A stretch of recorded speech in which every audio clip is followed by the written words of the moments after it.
அப்பாடா medical insurance எடுத்தாச்சு, இதுக்கப்புறம் நமக்கு எந்த கவலையும் இல்லை, எப்பேற்பட்ட மெடிக்கல் எமர்ஜென்சி வந்தாலும் அதை நம்ம சுலபமாக டீல் பண்ணிடலாம் அப்படின்னு நினச்சிட்டு நீங்கள் கூலாக இருந்துட்டு இருக்கீங்களா? ஒருவேளை உங்களுக்கு ஏதாவது ஒரு எமர்ஜென்சி ட்ரீட்மெண்ட்டுக்காக நீங்கள் ஹாஸ்பிட்டல் அட்மிட் ஆகி நல்ல முறையில் வைத்தியம் பார்த்து இப்போ நீங்கள் பில் கட்டும்போது அங்கே உங்களுக்கு ஒரு அதிர்ச்சி வைத்தியம் காத்துட்ருக்கு அப்படின்னு உங்களுக்கு தெரியுமா? இந்த மெடிக்கல் இன்சூரன்ஸை கிளைம் பண்ணும்போது என்னென்ன பிரச்சனைகள் அதிர்ச்சிகள் காத்துக்கிட்டு இருக்கு அப்படிங்கிறத பற்றியும், அதை நம்ம எப்படி ஆரம்பத்திலேயே சரியான முறையில் அணுகி அந்த பிரச்சனைகள் வராமல் பார்த்துக்கலாம் அப்படிங்கிறதையும் இந்த வீடியோவில் நம்ம பார்க்க போகிறோம். அதுக்கு முன்னாடி பூங்காட்டி யூடியூப் சேனலை இப்போ வரைக்கும் நீங்கள் சப்ஸ்கிரைப் பண்ணலன்னா உடனே சப்ஸ்கிரைப் செய்து உங்களது ஆதரவை எங்களுக்கு தாருங்கள். இந்த மருத்துவ காப்பீடு அப்படின்னு ஒரு விஷயம் இருக்கு. ஆயுள் காப்பீடு, மருத்துவ காப்பீடு அப்படின்னு சொல்லி நிறைய விளம்பரங்கள் வருது. நிறைய முகவர்கள் நமக்கு டெய்லி ஃபோன் பண்ணி பேசுறாங்க. நம்ம எல்லாருமே பலர் அதை நம்ம எடுத்து வச்சிருக்கோம். ஆனா இதுல இவ்வளவு சிக்கல் இருக்குன்னு நம்மள பல பேர் மாதிரி எனக்கும் ஒரு புரிதல் இல்லாம தான் இருந்துட்டு இருந்தது. அப்போதான் சென்னையில் இயங்கி வரும் உதவி ஃபவுண்டேஷன் எனும் தன்னார்வ தொண்டு நிறுவனம் இந்த இன்சூரன்ஸை பத்தி ஒரு தெளிவை கொடுக்கறதுக்காக ஒரு கருத்தரங்கத்தை ஏற்பாடு பண்ணியிருந்தாங்க. அதுக்கு எனக்கும் அழைப்பு வந்திருந்தது. நான் அதில் போய் கலந்துக்கிட்டேன். அது உண்மையிலே ஒரு மிக பெரும் கண் திறப்பா இருந்ததுங்க. நான் இந்நாள் வரைக்கும் நம்ம ஒரு மருத்துவ காப்பீடு ஒரு கணிசமான தொகைக்கு எடுத்திருக்கோம், நமக்கு எந்த பிரச்சனையும் இல்லை, நம்ம எந்த ட்ரீட்மெண்ட் வந்தாலும் நம்ம நகரத்தில் உள்ள சிறந்த மருத்துவமனையில் போய் அட்மிட் ஆகி ராஜா போல ட்ரீட்மெண்ட் எடுத்துட்டு நம்ம வெளியில் வந்துடலான்னு நினச்சிட்டு இருந்தேன். ஆனால் அங்கே அந்த கருத்தரங்கத்தை நடத்தியவர் சொன்ன தகவல்களை கேட்கறது பெரும் அதிர்ச்சியாக இருந்தது. உதாரணத்துக்கு ஒருத்தருக்கு திடீர்னு ஹார்ட் அட்டாக் வந்துடுது. ஸோ அவங்க குடும்பத்தாருக்கு தெரியும் அவர் மருத்துவ காப்பீடு எடுத்திருக்காரு, அவருக்கு நல்ல கணிசமான தொகை பிரீமியமாக கட்டிட்டு இருக்காரு. அதனால அவங்க என்ன பண்றாங்கன்னா நகரத்திலேயே இருக்கக்கூடிய மிக சிறந்த மருத்துவமனையில் அவரை கொண்டுட்டு போய் அட்மிட் பண்றாங்க. அட்மிட் பண்ணும் வேளையில மருத்துவமனையில் என்ன சொல்றாங்கன்னா, நீங்க எடுத்திருக்கிற பிரீமியம் ஒரு நாளைக்கு 5000 ரூபாய் தான் உங்களுக்கு ரூம் எலிஜிபிலிட்டி இருக்கு.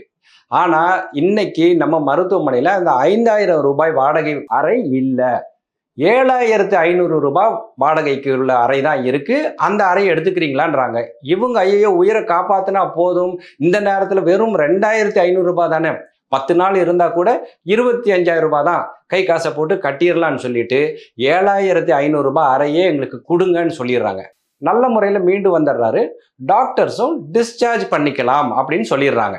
உடனே சிகிச்சை பெற்றவரோட கணவன், மனைவி, மகன், மகள் இந்த மாதிரி யாராவது ஒருத்தங்க உடனே பில் கட்டுறதுக்காக கேஷ் கவுண்டருக்கு போறாங்க. ஸோ பில் கட்ட போகும்போது இவங்க தோராயமா ஒரு மனக்கணக்கு போட்டுறாங்க. என்னன்னா நம்ம அட்மிட் ஆகும்போது 25000 ரூபாய் அந்த அறை வாடகை நம்ம எக்ஸ்ட்ரா செலுத்த வேண்டியது இருக்கும் அப்படின்னு அவங்களுக்கு தெரியப்படுத்தப்பட்டிருக்குது இல்லைங்களா. அதனால இவங்க என்ன பண்றாங்கன்னா கடனை உடனே வாங்கியோ இல்லது கை காசை ரெடி பண்ணியோ ஒரு 25000 ரூபாயை பாக்கெட்ல வச்சுட்டு அந்த கேஷ் கவுண்டருக்கு போறாங்க. பில் எவ்வளோன்னு சொல்லுங்க அப்படின்னும் போது அவங்க ஒரு 8 லட்சத்திலிருந்து 10 லட்சம் ரூபாய் வரைக்கும் சொல்றாங்க. சரி இன்சூரன்ஸ் இருக்கு, இன்சூரன்ஸ் கிளைம் எவ்வளோ அப்படின்னு பார்த்தா இவங்க என்ன நினைச்சாங்கன்னா ஒரு 25000 ரூபாய் தான் ஷார்ட்டேஜ் இருக்கும், அதை நம்ம கையிலிருந்து கட்டிடலாம்னு நினைச்சிட்டு இருக்காங்க. ஆனா அந்த கேஷ் கவுண்டர்ல என்ன சொல்றாங்கன்னா, உங்களோட எலிஜிபிலிட்டி வெறும் 3 அல்லது 4 லட்சம் தான், மீதமுள்ள 4 லட்சத்தை நீங்கள் செலுத்த வேண்டும் அப்படின்னு சொல்றாங்க. இதை கேட்டோன்னே இவங்களுக்கு பெரிய அதிர்ச்சி. நம்ம நல்ல ஒரு பிரீமியம் ஒரு 20 லட்சம் ரூபாய்க்கான இன்சூரன்ஸ் பாலிசி எடுத்திருக்காரு, அதுக்கு நம்ம பிரீமியமை தொடர்ந்து கட்டிக்கிட்டு இருக்கோம், இப்போ கூட பிரீமியம் நிலுவையில் இல்லை, கரண்டாக கட்டி இருக்கோம். அப்படி இருக்கும்போது எப்படி வெறும் 50% அல்லதுக்கு குறைவாக தான் கிடைக்குது அப்படின்னு இவங்கெல்லாம் திகைச்சு போயிடுறாங்க. அவங்ககிட்ட பணமே இல்லை. இப்போ என்ன பண்றது, வேற என்ன வழி? டிஸ்சார்ஜ் பண்ணி ஆகணும். இன்சூரன்ஸ் இவ்வளவுதான், நீங்க எவ்வளவுதான் கெஞ்சி கேட்டாலும் மிஞ்சி கேட்டாலுமே அவங்க கேஷ் கவுண்டர்ல தெளிவா சொல்லிடுவாங்க, நீங்க 8 லட்சம் ரூபாய் நீங்க செட்டில் பண்ணுங்க, டிஸ்சார்ஜ் பண்ணிக்கங்க அப்படின்னுவாங்க. என்ன பண்றது, கடனை உடனே வாங்கியாவது அந்த பணத்தை அங்க கட்டிட்டு டிஸ்சார்ஜ் ஆகி வரும். இப்போ கேஷ் கவுண்டர்ல அவங்க ஏன் வெறும் 50% தான் உங்களுக்கு எலிஜிபிலிட்டின்னு சொல்றாங்க தெரியுமா? இது எங்க ஃபிளாஷ்பேக் பார்த்தீங்கன்னா, அந்த எமர்ஜென்சில நீங்க அட்மிட் ஆகும்போது உங்களோட எலிஜிபிலிட்டி பிரகாரம் உங்களுக்கு 4000 ரூபாய் வாடகைக்கான அறை தான் உங்களோட எலிஜிபிலிட்டி. ஆனால் இப்போ அந்த அறைகள் இல்லை, 7500ல ஒரு அறை இருக்கு, அதை எடுத்துக்கிறீங்களான்னு கேட்டாங்க பார்த்தீங்களா? அங்கே தான் இந்த சிக்கல் ஆரம்பிச்சிருக்கு. எப்படி அப்படின்னா, நீங்கள் உங்களோட எலிஜிபிலிட்டி 4000 ரூபாய். ஸோ இப்போது இந்த இன்சூரன்ஸில் என்ன பண்ணுவாங்கன்னா, உங்களோட மற்ற செலவினங்கள் எல்லாத்தையும், அதாவது டாக்டர் கன்சல்டேஷன், கன்சியூமபிள்ஸ், மற்ற மற்ற சேவைகள் இது எல்லாத்தையுமே ஐசியூ வாடகை இது எல்லாமே அந்த 4000 ரூபாய்க்கு எவ்வளவோ அவ்வளவுதான் இன்சூரன்ஸ் ஏஜென்சி கால்குலேட் பண்ணும். ஆனால் மருத்துவமனையில் என்ன பண்ணுவாங்கன்னா, நீங்கள் இருக்கிறது 7500 ரூபாயான அறை. இவங்க என்ன பண்ணுவாங்கன்னா, ஐசியூவாக இருக்கட்டும், டாக்டர் கன்சல்டேஷனாக இருக்கட்டும், இந்த கன்சியூமபிள்ஸ் சார்ஜஸாக இருக்கட்டும், இது எல்லாமே அந்த 7500 ரூபாய்க்கு அறைக்கான பிரகாரத்தில் விகிதாச்சாரத்தில் வந்து அவங்க பில் பண்ணிகிட்டே வருவாங்க. இப்போ தெரிஞ்சதுங்களா? நீங்கள் 4000 ரூபாய் தான் உங்களுக்கு எலிஜிபிலிட்டி. ஆனால் ஹாஸ்பிட்டல் என்ன பண்ணிட்டு இருக்குன்னா, அவங்க பில்லிங்கை அந்த 7500 ரூபாய் ரூமுக்கு என்ன சார்ஜஸோ அதை போட்டுக்கிட்டே வராங்க. அதுதான் வித்தியாசம். இன்னும் தெளிவாக சொல்லணும்னா, நீங்கள் 4000 ரூபாய் ரூமில் இருக்கீங்கன்னு வச்சுக்கோமே. ஸோ டாக்டர் நீங்கள் வந்து ஐசியூலேருந்து ஆப்ரேஷன் தியேட்டர்லேருந்து ஐசியூக்கு வந்து ஐசியூலேருந்து ரூமுக்கு வந்துட்டீங்க. இப்போ டாக்டர் வந்து உங்களை வந்து பார்த்துட்டு போகிறாரு. அதுக்கு கன்சல்டிங் ஃபீஸ் இருக்குது.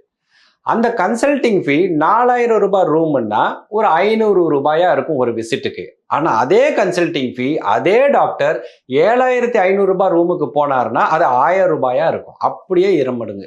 ஐசியூவும் இதே மாதிரி தாங்க. நீங்கள் ஒரு 4000 ரூபாய் எலிஜிபிலிட்டி உள்ள பேஷண்ட் அப்படின்னா அதுக்கு ஐசியூ சார்ஜஸ் ஒரு குறிப்பிட்ட தொகை இருக்கும். அது குறைந்த தொகையாக இருக்கும். இதே நீங்கள் 7500 ரூபாய் பேஷண்ட் அப்படின்னா அந்த ஐசியூ சார்ஜஸும் அதுக்கு ப்ரொபோர்ஷனேட்டாக அதிகமாக இருக்கும். இது எல்லாம் சேர்ந்து தான் பில் வந்து 2 மடங்காகி விடுகிறது. இது இன்னொரு வகையான மெடிக்கல் பாவர்ட்டி, மருத்துவத்தால் வரும் வறுமை. இதில் சோகம் என்னன்னா, அவங்க முன்ஜாக்கிரதையா முன்னேற்பாடா இன்சூரன்ஸ் எல்லாம் எடுத்திருக்காங்க, ப்ரீமியமை வந்து முறையாக கட்டிட்டு வந்திருக்காங்க. அவ்வளவு பண்ணியும் இப்படி ஒரு நிலை. இதுக்கு யார் காரணம்? இதுக்கெல்லாம் யார் காரணம்னு பார்த்தோம்னா, முதலாவதாக அந்த இன்சூரன்ஸ் ஏஜென்ட்ஸ், அந்த முகவர்களை தாங்க சொல்லணும். இவங்க என்ன பண்றாங்கன்னா, அவங்க பாலிசியை வாங்கிக்கணும் அப்படிங்கிற ஒரே நோக்கத்துக்காக, அவங்களுக்கு மாதாந்திர டார்கெட் வந்து அச்சீவ் ஆகணுங்கிற ஒரே நோக்கத்துக்காக என்ன பண்றாங்கன்னா, சகட்டு மேனிக்கு இன்சூரன்ஸை வித்து தள்ளிடுறாங்க. வாங்குறவங்களும் என்ன பண்ண நினச்சிக்கிறாங்க, மேம்போக்காக நம்ம வந்து அவங்க அந்த ஃபைன் பிரிண்ட்ஸை பார்க்கறதே இல்லை. நீங்களே எதாவது ஒரு டாக்குமெண்ட்டை பார்த்தீங்கன்னா நுனி எழுத்துக்களில் நுணுக்கமாக வந்து 1000 வரிகள் இருக்கும். இதை யாரால் படிக்க முடியும்? நம்ம அவங்க எங்கெங்கெல்லாம் கையை காட்டுறாங்களோ அங்கெங்கெல்லாம் கையெழுத்து போட்டுறோம். அதில் என்ன நடந்திருக்கு அப்படின்னா, உங்களுக்கு என்னவெல்லாம் எலிஜிபிலிட்டி இல்லை, என்ன மாதிரியான சிக்கல்கள் நீங்கள் சந்திக்க வேண்டி வரும் அப்படின்னெல்லாம் இந்த முகவர்கள் எடுத்து கூறுவதே இல்லை. இதோட இன்னொரு பக்க விளைவு என்னன்னா, நம்ம நாட்டில் இப்பொழுதும் மருத்துவ காப்பீடு எடுப்பவங்களோட எண்ணிக்கை மிக சொற்பமாக இருக்கு. அதுக்கு முக்கியமான காரணம் என்னன்னா, இந்த மாதிரியான தகவல்கள் வெளியிடத்துல வர்றது தான். அதாவது இன்சூரன்ஸ் எடுத்து கூட எனக்கு எந்த பலனுமே இல்லை அப்படின்னு அதனால பாதிக்கப்பட்டவங்க வெளியில போய் பேசும்போது அதை எடுக்கணும்னு நினைச்சிட்டு இருக்கவங்க கூட அந்த காப்பீடு எடுக்காம விட்டுறாங்க. நம்மளோட செலவை சமாளிக்கிறதுக்காக தான் நம்ம இந்த இன்சூரன்ஸ், இந்த காப்பீடை நம்ம எடுக்கிறோம். அதனால அந்த இன்சூரன்ஸை எடுக்கும்போது நாம் தான் கவனமாக இருக்க வேண்டும். அந்த உதவி ப்ரோக்ராம் நான் அட்டென்ட் பண்ணும்போது அந்த அந்த நிகழ்ச்சியை நடத்தியவர் நம்ம எந்த விஷயத்துலலாம் கவனமாக இருக்கணும் அப்படின்னு சொல்லி தெளிவாக சொன்னார். அதை நான் உங்களுக்கு இப்பொழுது வழங்குகிறேன். முதலாவதாக நம்ம வந்து மருத்துவ காப்பீடு எடுத்துக்கணும் அப்படின்னு நம்ம வந்து டிசைட் பண்ணிட்டோம் அப்படின்னா, முதல்ல நமது ப்ரீ எக்ஸிஸ்டிங் டிசீசஸ், அதாவது ஏற்கனவே நமக்கு ஏதாவது வியாதிகள் இருக்கா அப்படின்றத வந்து நம்ம அங்கே தெளிவாக அந்த நம்ம எடுக்கக்கூடிய மருத்துவ காப்பீட்டில் நம்ம வந்து ரெக்கார்ட் பண்ணிடணும். ப்ரீ எக்ஸிஸ்டிங் டிசீசஸ் அப்படின்னா என்னன்னா, உங்களுக்கு ஏற்கனவே ரத்த கொதிப்பு இருக்கா, இல்லை ஏதாவது இதய நோய் இருக்கா, இல்லை டயபெட்டிஸ் மாதிரியான நோய்கள் இருக்கு அப்படின்னா அதை வந்து நீங்கள் ஏற்கனவே உங்கள் இன்சூரன்ஸ் எடுக்கும்போது அவங்கக்கிட்ட அதை ரெக்கார்டு பண்ணிடணும் அப்படின்னு அவர் சொல்கிறாரு. ரெக்கார்ட் பண்ணிக்கிறது எப்படின்னா, சில சமயம் நீங்கள் வந்து உங்கள் இன்சூரன்ஸ் ஏஜென்ட்டுக்கிட்ட சொல்லியிருப்பீங்க, அப்பா எனக்கு வந்து கொஞ்சமாக ஹைப்பர் டென்ஷன் இருக்குன்னு. அவர் பரவாயில்ல சார் அப்படின்னு விட்டுருவார். ஆனால் அதுதான் உங்களுக்கு நாளைக்கு பிரச்சனையாக கொண்டுட்டு போய் விடும். அதனால இந்த ப்ரீ எக்ஸிஸ்டிங் டிசீசஸ் வந்து உங்களது காப்பீட்டு டாக்குமெண்ட்ல வந்து அது ரெக்கார்ட் செஞ்சிருக்காங்களா அப்படிங்கிறத நீங்க செக் பண்ணணும். அடுத்ததாக வெயிட்டிங் பீரியட். நீங்கள் வந்து புதுசாக ஒரு இன்சூரன்ஸ் எடுக்கிறீங்க அப்படின்னா, இன்னைக்கு நீங்கள் இன்சூரன்ஸ் எடுக்கிறீங்க, நாளைக்கு உங்களுக்கு ஏதாவது ஒரு மருத்துவ அவசரம் அப்படின்னா அங்கே பேமெண்ட் வராது. அதுக்கு காத்திருப்பு காலம் இருக்குது. அந்த காத்திருப்பு காலம் இந்த ப்ரீ எக்ஸிஸ்டிங் டிசீஸுக்கு தகுந்தபடி அதிகமாகவோ குறைவாகவோ இருக்கும். அதை பற்றி நீங்கள் தெளிவான புரிதல் உங்களுக்கு வேண்டும்.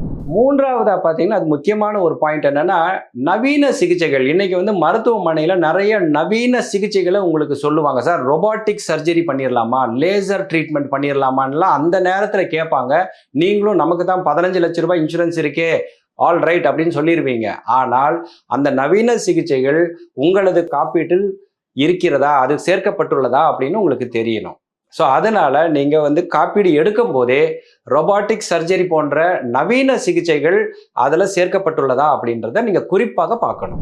அடுத்ததா முக்கியமான ஒரு விஷயம் என்னன்னா, சில மருத்துவமனைகளை இவங்க பிளாக் லிஸ்ட் பண்ணியிருப்பாங்க. இன்சூரன்ஸ் ஏஜென்சி, நீங்க எடுத்திருக்கிற காப்பீட்டு நிறுவனம் சில மருத்துவமனைகளை தடை செய்திருப்பார்கள் பல்வேறு காரணங்களுக்காக. அது எந்தெந்த மருத்துவமனை தடை செய்யப்பட்டுள்ளது அப்படிங்கிறத நீங்க நல்லா தெரிஞ்சுக்கணும். துரதிருஷ்டவசமாக நீங்க அந்த ஹாஸ்பிட்டலே போய் அட்மிட் ஆயிருந்தீங்கன்னா உங்களுக்கு 0 கிளைம் தான் கிடைக்கும். இப்போ இதை கேட்டுட்டு இருக்க நீங்க, ஐயையோ நம்ம எடுத்திருக்கிற இன்சூரன்ஸ்ல இது எல்லாமே கவர் ஆகலையே, நம்ம நவீன சிகிச்சைகளுக்கு இது பண்ணல, ப்ரீ எக்ஸிஸ்டிங் டிசீஸை ரெக்கார்ட் பண்ணமா பண்ணலையான்னு தெரியலையே அப்படின்லாம் உங்களுக்கு சந்தேகம் வந்தா, முதல்ல நீங்க பண்ண வேண்டியது உங்களது பாலிசியை ரிவ்யூ பண்ணி பாருங்க. நான் சொன்ன இந்த ரிஸ்க் ஃபேக்டர்ஸ், இந்த ரெட் ஃபிளாக்ஸ் எல்லாமே உங்க பாலிசியில இருக்கா அப்படின்னு பாருங்க. ஒருவேளை உங்க பாலிசி குறைபாட்டுடன் இருந்ததுன்னா நீங்க கவலைப்படவே வேண்டாம். நம்ம எப்படி மொபைல் நம்பர் போர்ட்டபிலிட்டி இருக்கு, நீங்க இன்னும் ஒரு சேவையில் இருக்கீங்க, அந்த சேவையிலிருந்து இன்னொரு சேவைக்கு இப்ப சுலபமாக மாறிக்கொள்ளலாம் அல்லவா? அதே மாதிரி இந்த பாலிசியையும் நீங்க போர்ட் பண்ணிக்கலாம். உதாரணமாக நீங்க ஒரு குறிப்பிட்ட காப்பீட்டு நிறுவனத்துடன் நீங்க காப்பீடு வாங்கியிருக்கீங்க அப்படின்றீங்க. அதை பார்க்கும்போது அந்த நிறுவனம் உங்களுக்கு வேண்டிய சில சலுகைகளை தராம இருக்கு, உள்ளடக்கி இல்லாமல் இருக்கு அப்படின்னா, நீங்க அங்க இருந்து வேற எந்த நிறுவனம் உங்களுக்கு தேவையான சலுகைகளை கொடுக்கின்றதோ, உங்களுக்கு தேவையான சேவைகளை கொடுக்கின்றதோ, அங்க நீங்க உங்களோட பாலிசியை உங்களது சீனியாரிட்டி பாதிக்காத வண்ணம் நீங்க மாத்திக்கொள்ளலாம்.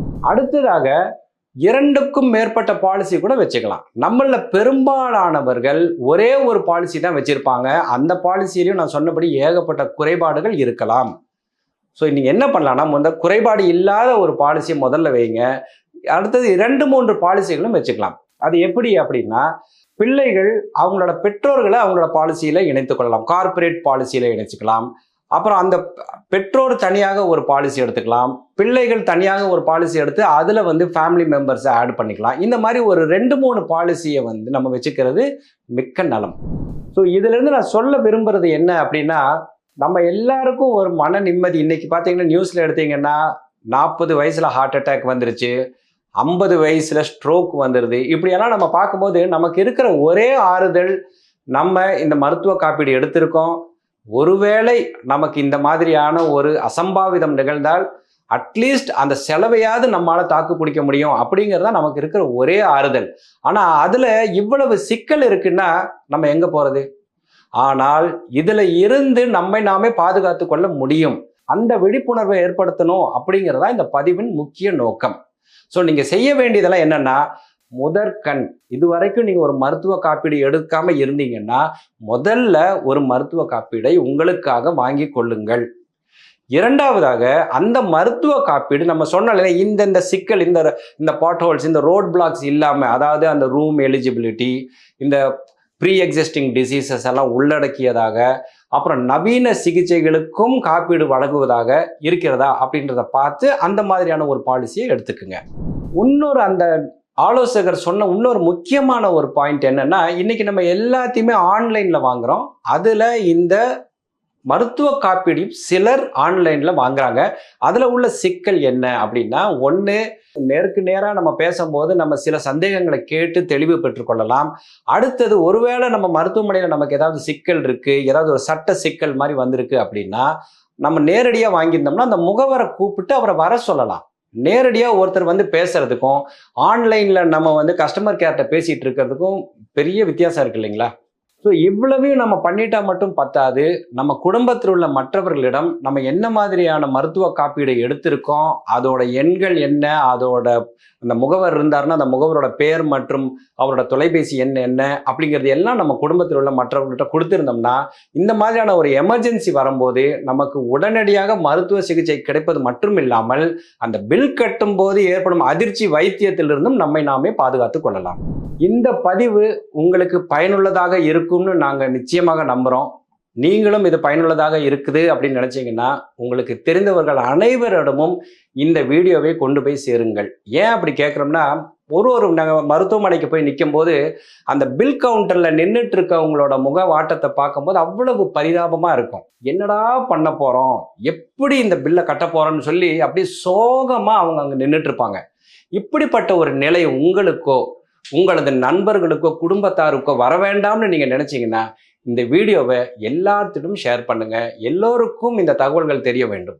அனைவருக்கும் இனிமையான முதுமை என்ற ஒற்றை குறிக்கோளுடன் தொடர்ந்து செயல்பட்டு வரும் பூங்காற்று யூடியூப் சேனலை சப்ஸ்கிரைப் செய்து உங்களது ஆதரவை எங்களுக்கு தாருங்கள். பூங்காற்று, இது நாளைய நல்வாழ்விற்கான வழிகாட்டி. பூங்காற்று, இது நாளைய நல்வாழ்விற்கான வழிகாட்டி.